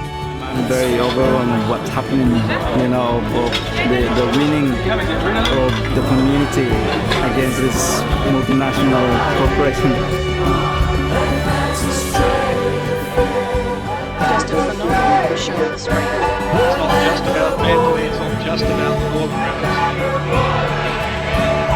For a change to come, a future for everyone. I was totally despairing and alone. I can say that some of the best experiences in my 67 years of life has been here. On behalf of all the landholders here, we've got to thank you guys, our new friends, for coming up and helping us defend this area.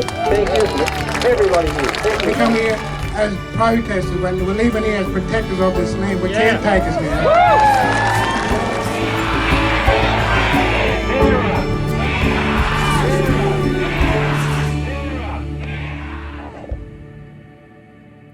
You know, it's only one battle in a large battle against evil.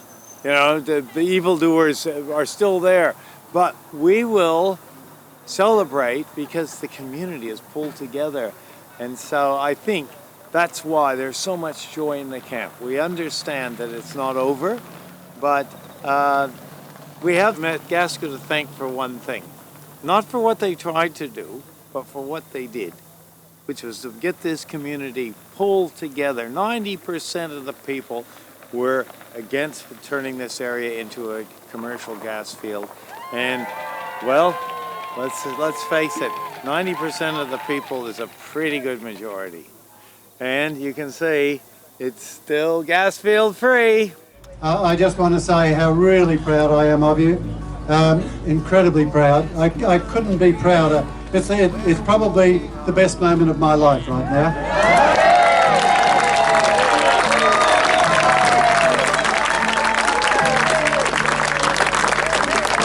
But I've been doing this for 40 years, and I have never seen anything like the Bentley blockade.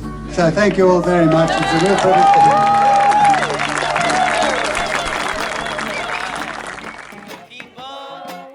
This has been a struggle for many years for many people. It's been a huge sacrifice to a huge population in the Northern Rivers who have given up their lives to fight this invasive industry. One thing about this sacrifice is, though, that the truly precious things in life don't come easy. And out of all of this trouble and fear and all of the incredible efforts that thousands of people are putting into protecting their country and their community, a great good is coming out of this. Tomorrow, Australia. Next week, the industry and the government really had the plan. If we can break the Northern Rivers, we can break the country, and they haven't broken the Northern Rivers. We must remember that all of those brothers and sisters all throughout this great land Australia are still facing enormous challenges from shale gas in the Cooper Basin in South Australia, in the Northern Territory around Uluru and around Alice Springs, in the western in the Kimberley, and in all the places where this invasive and dirty industry is forcing its tentacles.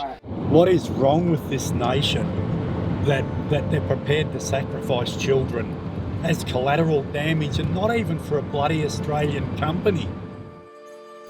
The Western Downs is effectively a gas processing plant, and children don't do well living inside a gas processing plant.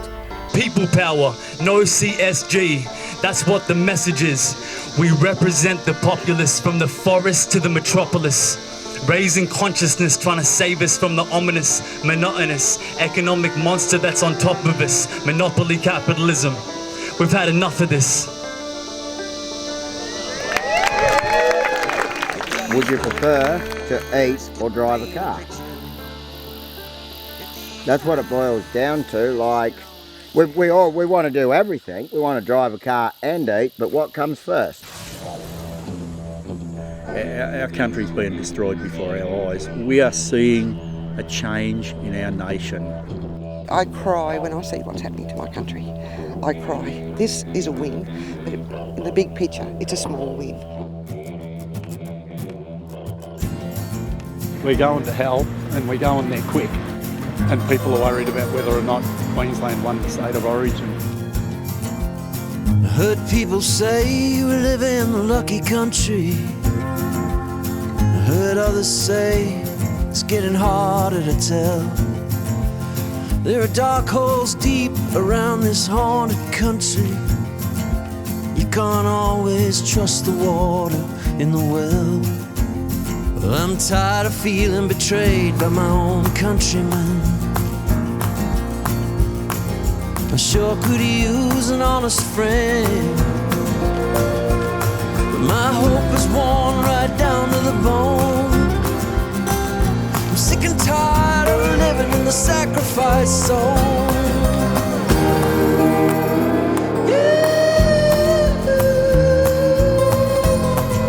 Are you on your own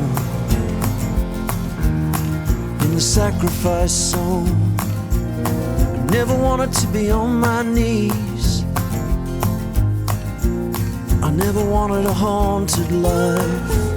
But I see there's sweet reward if you comply with the cheats and the thieves. I see there's a whole lot of honest people headed for nothing but trouble and strife. I never wanted to go down this road. I never asked to carry this load. But these times are nothing I've ever known. I'm sick and tired of living in the sacrifice zone.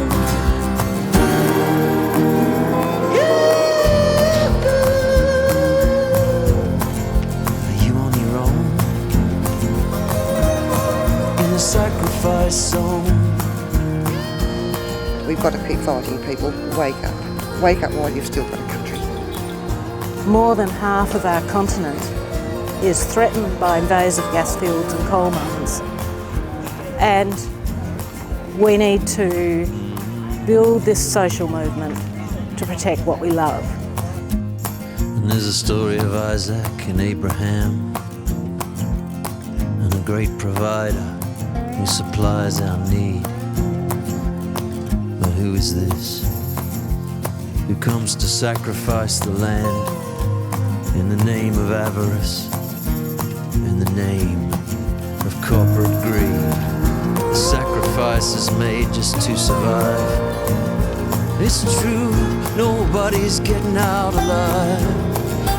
But now we live in a climate no human being has ever known.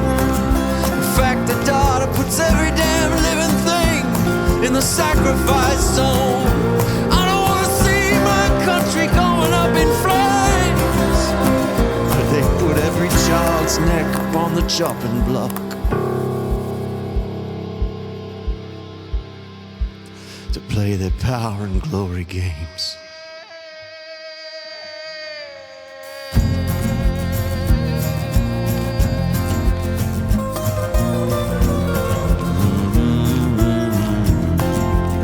I've heard people say we live in the lucky country.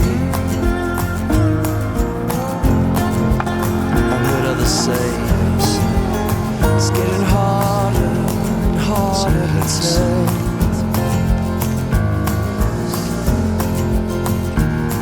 Oh my God,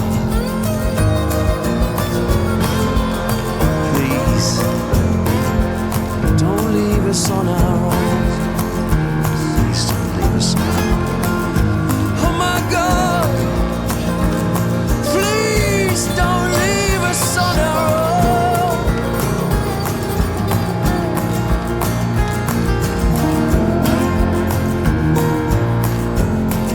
In the sacrifice zone. The fossil fuel industries worldwide know that their days are numbered and they are in panic. They know that climate change is real. They've done the best they can to sandbag themselves by casting doubt on climate change, but they know they can't keep denying the obvious forever. They know that the carbon economy will ultimately be the death of the coal industry and of the coal seam gas industry. And so the reason there's a rush is they need to accomplish this mission very quickly before anybody really notices and before it's too late. It doesn't matter where you go on the eastern seaboard of Australia. Anywhere there's a coal seam gas company sniffing around trying to prove up a resource, there's a community ready to organise to fight them. And it's been people power that stopped them. Just as it's people power that will stop them everywhere else in Australia.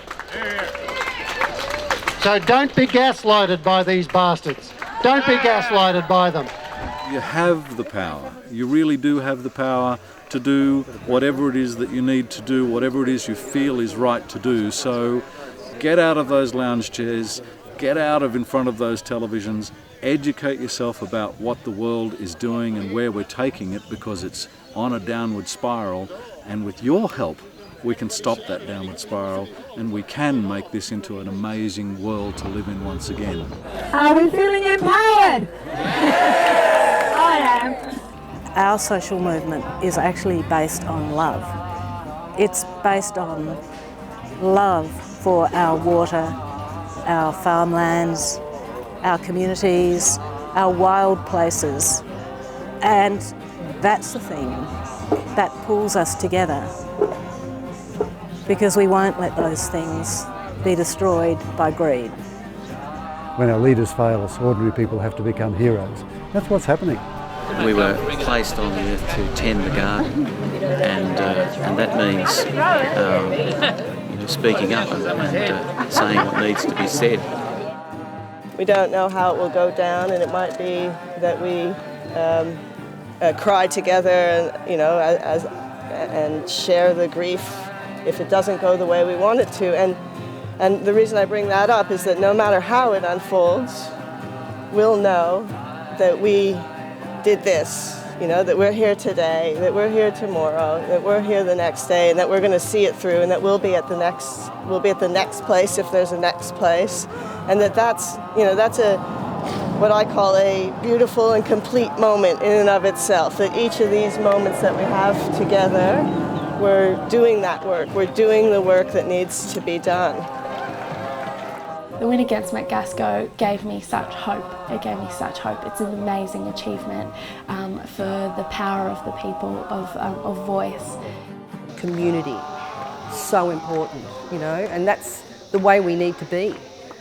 That's the only way we're all going to survive, is if community becomes the thing. Down with capitalism.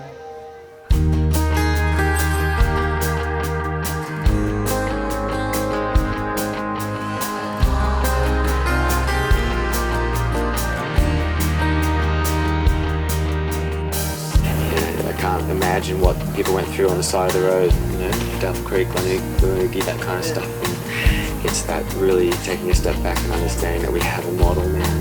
That model is build a village, keep it organised, keep the camp strong and safe, and the campaign works around that. That's what I've seen. And we're just going to work out a clone people like this. Oh, people are like the grass. The glories wither and quickly pass, but your word stands forever. Your promise will remain, so I sing to you. Let a voice be true in the chaos and decay. I surrender to trust you making things new, 'cause you make a way where there is no way.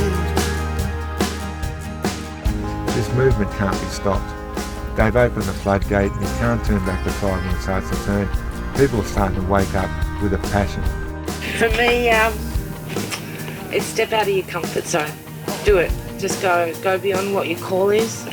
Go beyond what you think you'd like for yourself and look for others. It's really important that we step away from ourselves and work for community, work for country. Of course, I'm fortunate. My children have grown up. My grandchildren are very young, and I do that for them. But yeah, just be passionate and go for it. And hang out with really cool people like this. See no way, still I sing to you. Let a voice be true in the confusion and decay. I surrender to trust you're making things new, 'cause you make a way where there is no way. In order to provide for continuity, this is where the oil and gas industry is going, because their alternative is extinction. But of course our alternative is extinction if they're successful. So that again is why I think that what happened here is so profoundly important. This is a community that's locked the gate and taken charge of its own self-determination in taking its own democracy back. But I think it's a bigger sign of a community that stood up to a fossil fuel interest, deeply and very corruptly intertwined with the organs of democracy, which is effectively paralysed. And to pull a win out of that David and Goliath contest it's not only inspiring, I think it's an important, really important win. And of course, in that old story, David won.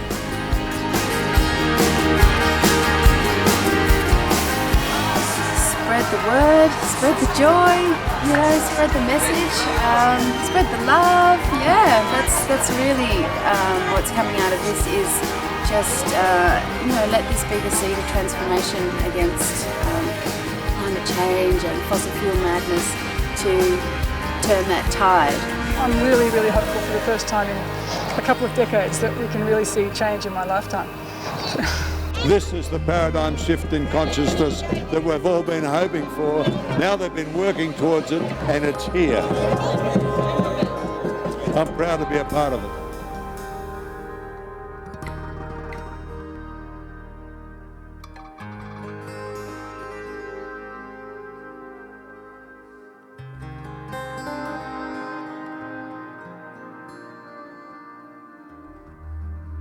Peace.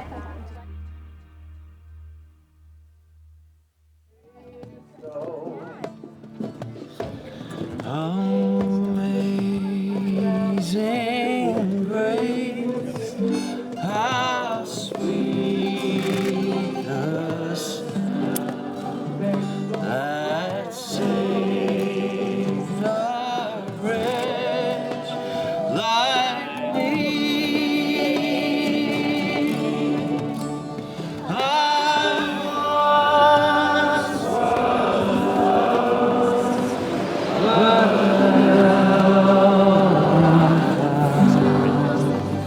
Was blind, but now I see.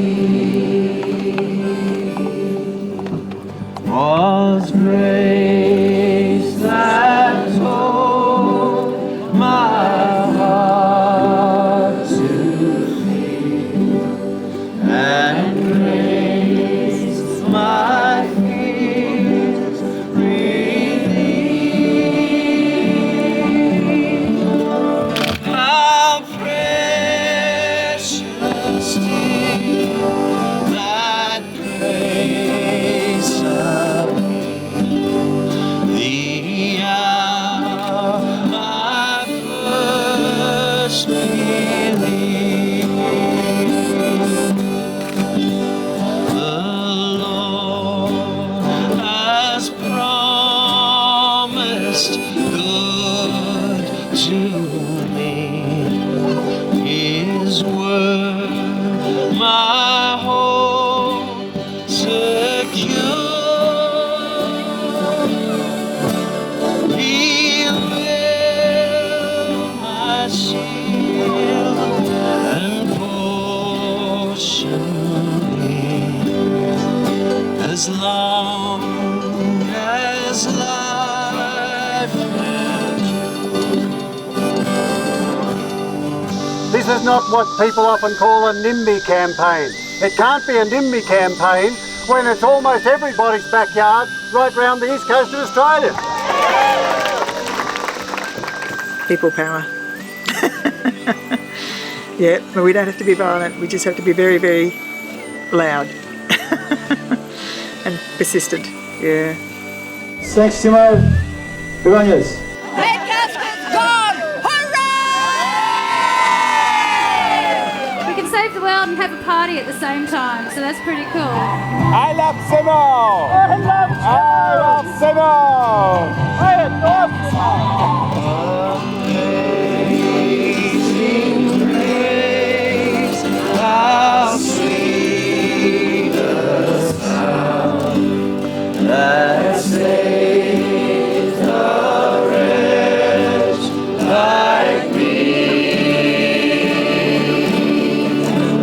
I was lost, but now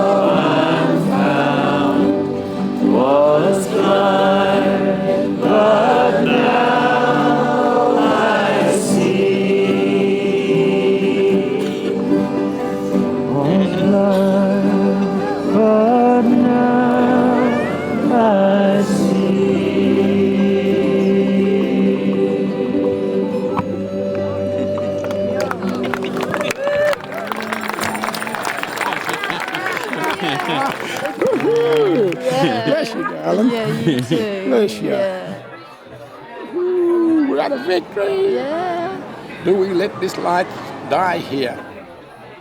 Are we selfish enough that we think that we've saved our own lands while others of our neighbours are dying before us? I don't think this light should go out here. It should go out throughout the whole of the lands.